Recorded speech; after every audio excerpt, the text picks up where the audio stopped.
25.2 Green algae.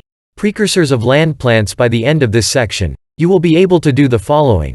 Describe the traits shared by green algae and land plants. Explain why charophytes are considered the closest algal relative to land plants.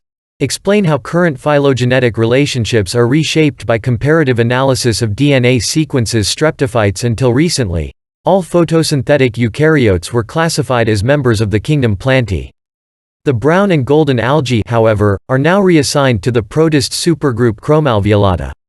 This is because apart from their ability to capture light energy and fix CO2, they lack many structural and biochemical traits that are characteristic of plants. The plants are now classified, along with the red and green algae, in the protist supergroup Archaeplastida. Green algae contain the same carotenoids and chlorophyll A and B as land plants, whereas other algae have different accessory pigments and types of chlorophyll molecules in addition to chlorophyll A. Both green algae and land plants also store carbohydrates as starch.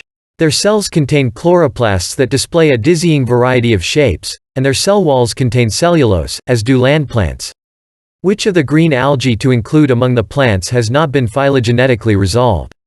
Green algae fall into two major groups, the chlorophytes and the charophytes.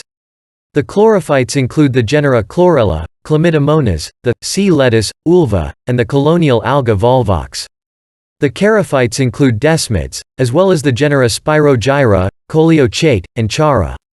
There are familiar green algae in both groups. Some green algae are single cells, such as Chlamydomonas and desmids, which adds to the ambiguity of green algae classification, because plants are multicellular.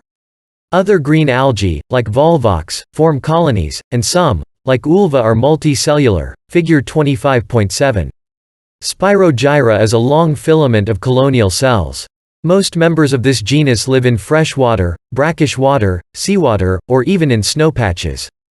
A few green algae can survive on soil, provided it is covered by a thin film of moisture within which they can live.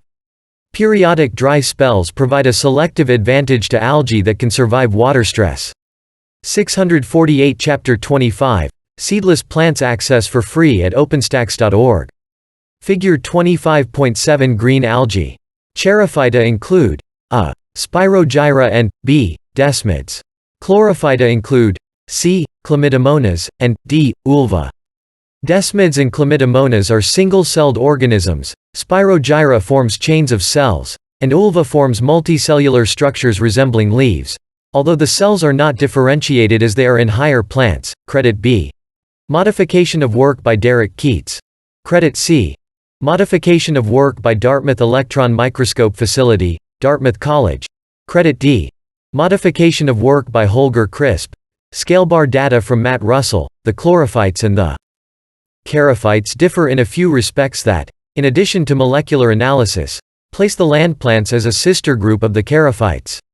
First, cells in charophytes and the land plants divide along cell plates called phragmoplasts, in which microtubules parallel to the spindle serve as guides for the vesicles of the forming cell plate. In the chlorophytes, the cell plate is organized by a phycoplast, in which the microtubules are perpendicular to the spindle. Second, only the charophytes and the land plants have plasmodesmata, or intercellular channels that allow the transfer of materials from cell to cell. In the chlorophytes, intercellular connections do not persist in mature multicellular forms. Finally, both charophytes and the land plants show apical growth from the tips of the plant rather than throughout the plant body. Consequently, land plants and the charophytes are now part of a new monophyletic group called Streptophyta. Reproduction of green algae. Green algae reproduce both asexually, by fragmentation or dispersal of spores, or sexually, by producing gametes that fuse during fertilization. In a single-celled organism such as Chlamydomonas, there is no mitosis after fertilization. In the multicellular ulva, a sporophyte grows by mitosis after fertilization, and thus exhibits alternation of generations. Both Chlamydomonas and ulva produce flagellated gametes.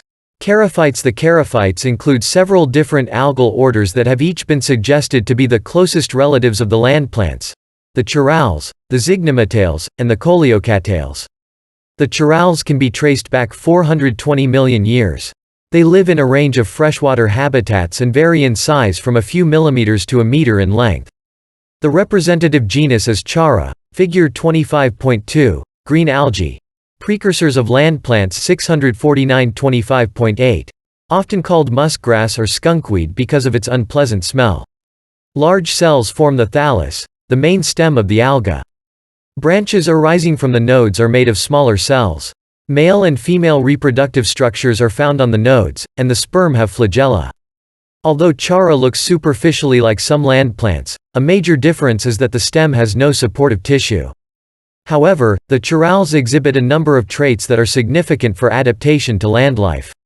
They produce the compounds lignin and spiropolenin, and form plasmodesmata that connect the cytoplasm of adjacent cells. Although the life cycle of the charals is haplontic, the main form is haploid, and diploid zygotes are formed but have a brief existence. The egg, and later, the zygote, form in a protected chamber on the haploid parent plant. Figure 25.8 Chara. The representative alga, chara, is a noxious weed in Florida, where it clogs waterways. Credit: South Florida Information Access, U.S. Geological Survey. The coleochaetes are branched or disc-like multicellular forms. They can produce both sexually and asexually, but the life cycle is basically haplontic. Recent extensive DNA sequence analysis of charophytes indicates that the zygnomatales are more closely related to the embryophytes than the charals or the coleocattales. The zygnomatales include the familiar genus Spirogyra, as well as the desmids. As techniques in DNA analysis improve and new information on comparative genomics arises, the phylogenetic connections between the charophytes and the land plants will continue to be examined to produce a satisfactory solution to the mystery of the origin of land plants.